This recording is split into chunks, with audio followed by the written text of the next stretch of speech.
दोस्तों, एक ऐसा मंदिर जहाँ भगवान की मूर्तियाँ आज भी अधूरी हैं। हाँ दोस्तों, और जहाँ झंडा हवा के विपरीत दिशा में लहराता है और जहाँ दुनिया की सबसे बड़ी रसोई चलती है। दोस्तों, आज हम जानेंगे ऐसे ही एक मंदिर के रहस्यों की पूरी सच्चाई। दोस्तों, यह मंदिर राज्य उड़ीसा पुरी शहर में स्थित है। समुद्र के किनारे स्थित यह मंदिर भारत के चार धाम में से एक मंदिर है। चार धाम में शामिल जैसे बद्रीनाथ मंदिर, द्वारकाधीश मंदिर, रामेश्वरम मंदिर और जगन्नाथपुरी मंदिर। हाँ दोस्तों, आज हम जगन्नाथपुरी मंदिर की बात कर रहे हैं। दोस्तों, यह मंदिर भगवान जगन्नाथ, श्री कृष्ण, बलभद्र और बहन सुभद्रा को समर्पित है। इस मंदिर की स्थापना कहा जाता है कि जब द्वापर युग का अंत हुआ तब कृष्णा ने पृथ्वी पर अपना अवतार कार्य पूर्ण किया। एक दिन वन में विश्राम करते समय एक शिकारी ने उनके पैर को हिरण समझकर वाण चला दिया। श्री कृष्ण ने उसे क्षमा कर दिया और अंत में अपना शरीर त्याग दिया। कहा जाता है कि उनका दिव्य हृदय ब्रह्म तत्व अग्नि में भी नहीं जला। वह पवित्र तत्व समुद्र में बहता हुआ उड़ीसा के तट तक पहुंचा और उसी समय मालवा के राजा इंद्रद्युम्न भगवान विष्णु के अनन्य भक्त थे। उन्हें स्वप्न में आदेश मिला कि समुद्र तट पर एक दिव्य काष्ठ मतलब लकड़ी बहकर आएगी, उसी से मेरी मूर्ति बनवाओ। राजा तुरंत पुरी पहुँचे और समुद्र किनारे एक अद्भुत लकड़ी का लट्ठा मिला जिसे कोई हिला भी नहीं पा रहा था। जब राजा ने प्रार्थना की तो वह लकड़ी स्वयं हल्की हो गई। दोस्तों, तभी एक वृद्ध बढ़ई वहां आया। वास्तव में वह विश्वकर्मा जी थे जिन्होंने मानव रूप धारण किया था। तभी उन्होंने कहा, मैं मूर्ति बनाऊंगा, लेकिन मेरी एक शर्त है। 21 दिन तक कोई दरवाज़ा नहीं खोलेगा। अगर दरवाज़ा खुला तो मैं काम अधूरा छोड़ दूंगा। फिर क्या था, राजा ने शर्त मान ली। दोस्तों, विश्वकर्मा जी को कई दिन बीत गए। अंदर से कोई आवाज़ नहीं आ रही थी। रानी गुड़ीचा चिंतित हो गईं और उन्हें लगा कि कहीं बढ़ई भूखा या मृत्यु का शिकार ना हो गया हो। राजा ने रानी की बात सुनते ही पहले मना कर दिया, लेकिन अंततः रानी के आग्रह पर दरवाज़ा खोल दिया। दरवाज़ा खोलते ही बढ़ई विश्वकर्मा जी अदृश्य हो गए।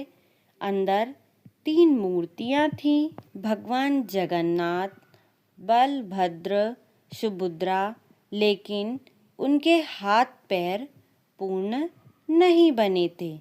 आंखें बड़ी बड़ी थीं, शरीर अधूरा था। राजा दुखी हो गए यह सब देखकर। तभी आकाशवाणी हुई, यही मेरा दिव्य स्वरूप है और मैं इसी रूप में पूजित होना चाहता हूँ। तभी से कहा जाता है कि श्री कृष्ण का वही दिव्य ब्रह्म तत्व आज भी भगवान जगन्नाथ की मूर्ति के भीतर सुरक्षित है। हर 12 से 19 वर्षों में नव कलेवर नामक अनुष्ठान होता है जिसमें नई मूर्तियाँ बनती हैं और ब्रह्म तत्व को गुप्त रूप से नई मूर्ति में स्थापित किया जाता है। इस प्रक्रिया को केवल चुनिंदा पुजारी ही जानते हैं दोस्तों। जगन्नाथपुरी मंदिर वर्तमान मंदिर का निर्माण 12वीं शताब्दी में अनंतवर्मन चौदहगन्य देवा ने कराया था। यह कलिंग शैली की वास्तुकला में बना हुआ है। मंदिर की ऊंचाई लगभग 214 फीट है। इस मंदिर का झंडा हमेशा हवा के विपरीत दिशा में लहराता है। दोस्तों, चौंकाने वाली बात तो यह है कि आज तक वैज्ञानिक भी इस बात की पुष्टि नहीं कर पाए हैं। दोस्तों, कहा जाता है कि इस मंदिर के ऊपर से कोई पक्षी नहीं उड़ता है, ऐसी मान्यता है, लेकिन पूरी तरह प्रमाणित नहीं है यह। और कहा जाता है कि दुनिया की सबसे बड़ी रसोई यहाँ प्रतिदिन हजारों लोगों के लिए प्रसाद बनता है। यहाँ पर 1500 रसोइये और 300 सहायक काम करते हैं। 7 बर्तन एक दूसरे के ऊपर रखकर लकड़ी की आग पर खाना पकाया जाता है। और सोचने वाली बात तो यह है कि सबसे ऊपर वाला बर्तन सबसे पहले पक जाता है। लोग विश्वास नहीं कर पाते हैं। कहा जाता है कि हर साल आषाढ़ मास में भव्य रथ यात्रा निकाली जाती है। 3 रथ, जो कि जगन्नाथ जी का रथ नंदी घोष कहलाता है, बलभद्र जी का रथ ताल ध्वज कहलाता है, सुभद्रा जी का रथ दर्पदलन कहलाता है। लाखों श्रद्धालु रथ को खींचते हैं। इसे दुनिया की सबसे बड़ी धार्मिक यात्राओं में से एक माना जाता है। दोस्तों, इस मंदिर में केवल हिंदू धर्म के लोगों को प्रवेश की अनुमति होती है। मोबाइल और कैमरा अंदर ले जाना प्रतिबंधित है। दोस्तों, इसलिए कहा जाता है कि भगवान का रूप पूर्ण या अपूर्ण नहीं होता है, वह दिव्य होता है। अधूरी मूर्ति हमें सिखाती है कि बाहरी रूप से अधिक महत्व आस्था का है। भगवान जगन्नाथ सबके नाथ हैं, किसी विशेष रूप में सीमित नहीं हैं। भगवान जगन्नाथ जी की अधूरी मूर्ति हमें यह सिखाती है कि भगवान को पूर्णता में नहीं बल्कि श्रद्धा में देखा जाता है।